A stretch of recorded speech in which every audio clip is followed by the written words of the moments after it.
Shalom, good morning. Welcome to this little session of the Elect Life. I want to just bring your attention to something. These are exciting days as we count the Omer. We understand what we're projecting towards, counting towards the giving of Torah on Sinai. And I'm on Sinai at Shavuot. To us, a Christian, we understand it as Pentecost. It is still one of the greatest days of the whole Torah calendar. But I wanted to go into something. I have something kind of exciting that I'm releasing, a new class. So I want to just kind of tell you about it and talk a little bit about what I think, according to our sages, what the word is, and that this is one of the greatest mysteries to be shared at this time. So, you know, John 1:1 bar none is one of the most beautiful, enigmatic verses in all of Torah. In the beginning was the word was God, the word was with God, you know, all this language. And it's like, I always loved it. And intuitively it spoke so deep to my heart, but I never really knew what it meant. Okay, so the word, people, I've discovered this, something so exciting. The word really is, it's not a mystery anymore. It is the Hebrew letters. See, Yeshua is, again, he's the word made flesh. I mean, if you're going to make a flesh person, most people understand that it takes two sets of DNA, right? This code, so to speak, that has to come together to form a new embryo, right? I mean, this is the whole point. He became flesh, a new form. Now, so that would imply that there's some kind of processes going on, which is the Hebrew letters. To the Jews always know it's the language of creation. It's the Torah code. It's the code that wrote everything. So this is what's very exciting. And I'll tell you what, I have discovered it. And I believe that I have got an easy way. I mean, you still have to apply yourself to wisdom to understand, but an easy way, just learn the letters. That's all we're going to focus on is 22 letters. And I have a new class called the 22 Hebrew letters that goes through every single letter. And I believe gives one of the deepest explanations of what's beginning to be in each letter, the light in each letter, and according to parts, which is what I teach, right, on the tree of life, this understanding of Torah on so many levels, it kind of like can expand and to get so deep. So what I want to say about this, here's the 22 letters, but the Torah sages will tell you that it is a sin when the scholars, or those who should know, the major teachers of a generation who study Torah on both houses, Christian and Jewish, strengthen the Torah, because they're the ones, that's why teachers are held more accountable, are weak. Like they don't really do their job. They don't really rise to the level needed. And it says, when the legs are weak, the one with no legs, the snake, gets stronger. And see, we have seen this, especially in the Christian church, the farther and farther away generationally, now thousands away from the absolute Hebrew letters that form the Torah and even the New Testament understandings. And we don't really have any clue what the real root is. That's why we're so weak. There is power in the word. Okay, so I don't want to get into too much here, but I want to show you just a couple of quick things here. Now, there's a very famous verse in Zephaniah, chapter 3, verse 9. It says, I, Yahweh, right, will restore to the people a pure language. Okay, now that's a prophetic, and the Torah sage understand that is talking about Hebrew. Hebrew will come back in its understanding. And I want to say this, the word restore, it actually means more, an overturning, a return, a turn. I mean, we've got to go back. Again, this is part of our teshiva. If you're an Ephraimite, you got to go back, okay, to the Hebrew, to the people, a pure language. This is pure, meaning it is the word bara. It comes from the root word bara, which means to create. And this is what the language does. And I tell you, it creates. It's the language of creation.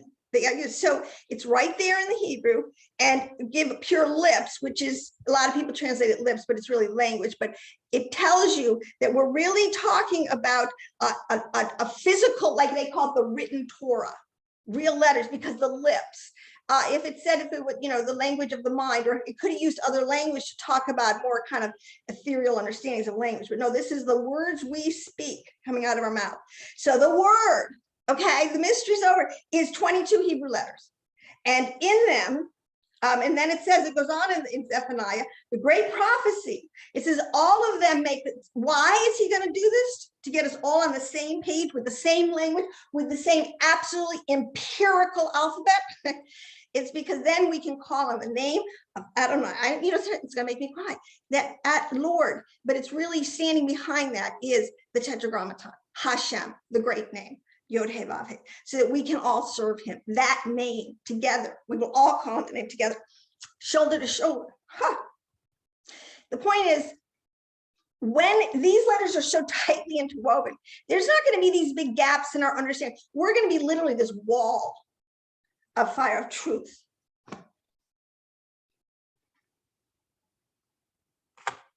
So in the next slide, here I have, let me share this. Let's get back to where we are. Okay, behind the Great Assembly, see, one of the things that a Christian needs to understand, so to speak, is that the Torah as it's written and why the parshas go on and why it's only the 5 books, there's a certain configuration of letters that's called the Torah, which is the 5 books that Moshe wrote, which really is in a lot of ways a Torah code. That's what they're discovering, okay? So the men of the Great Assembly, which is a historical group, 120 Sanhedrin, technically that's its umbrella, was given during the time of Ezra, Nehemiah, when they came back from captivity and they realized that they could lose the Torah. I mean, it could happen again.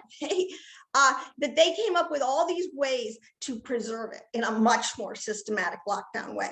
And this is one of the foundational beginning points of the whole concept of parts of an exegesis that will absolutely, and the priests knew this was known. So that was historically, but what happened about 150 years ago, I think roughly, the process of Hebrew's return to regular usage, and this has never happened with any other language in the history of the world. I'm telling you, y'all's going to get the last word. The process of Hebrew's return to regular usage is unique.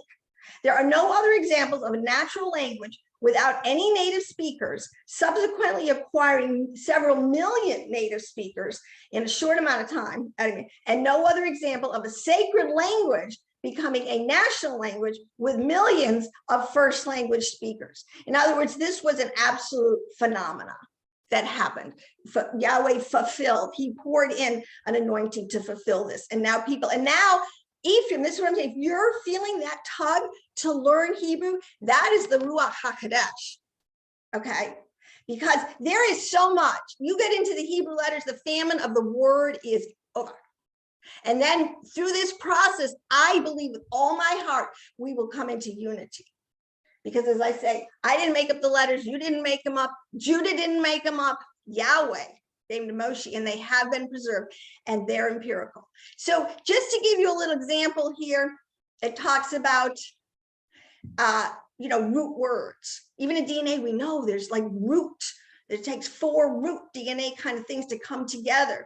There's so much archetypal similarity here. But anyways, there's 3 words, the word light, or the word raz, well, the word secret, which is the word raz, which means sod. So if you understand, we're talking at the sod level on parts, and Soph, which is the name of Yahweh, the transcendent name of Yahweh, who is, outside of his creation even. He's God, he's going to go on forever.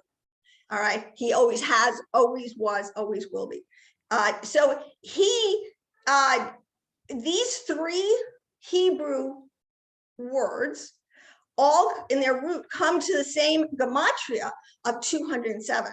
Now there's a confirming witness. There's something that's very interesting going on, and you're going to see this between the numbers. Every letter is a number, and every number has a corresponding letter. And they kind of do this dance with each other of confirming witness. It's like they take partners with each other, sort of. It's good. And they confirm. So light, he is the light. What is Yahweh if he's anything? He's light. What tells us these letters are light? The word is light. And this has been a secret. All right. This is something that the Jews have held on to. This is the core. This is the pearl of great price, this level of understanding that the Jews, the real Tourists, have held on to through thick and thin. Judah has not lost this. Praise Adonai. And Soph, who is the letters and more, God overall. So these three add up to 207. Okay, that can't be an accident. It's not an accident.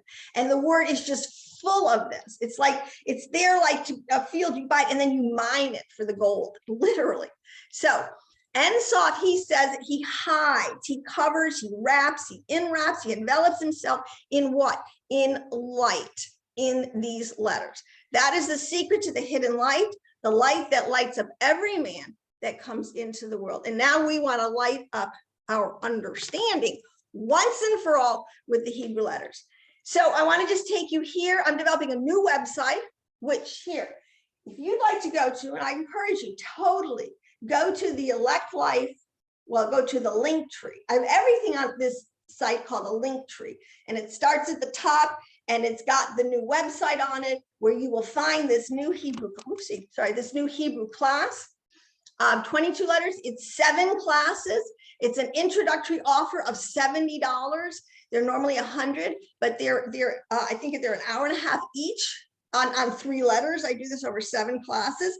So you're going to get a complete and a thorough top to bottom filling of the light of in those letters. So I encourage you, it's a $70, and 70, if you know, is a great number. 7's a great number. This is all working together.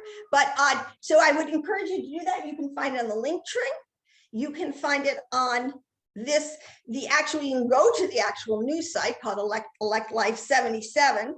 It's a Wix website for now. So I just encourage you to do that, because even now, especially as we go into Shavuot, there's no better time than to get a real biblical Hebraic understanding of what the word is and what Yahweh and Moshe were really talking about on the Mount Sinai, and then brought in all of the children. So hope that blessed you. I hope I'll see you in class.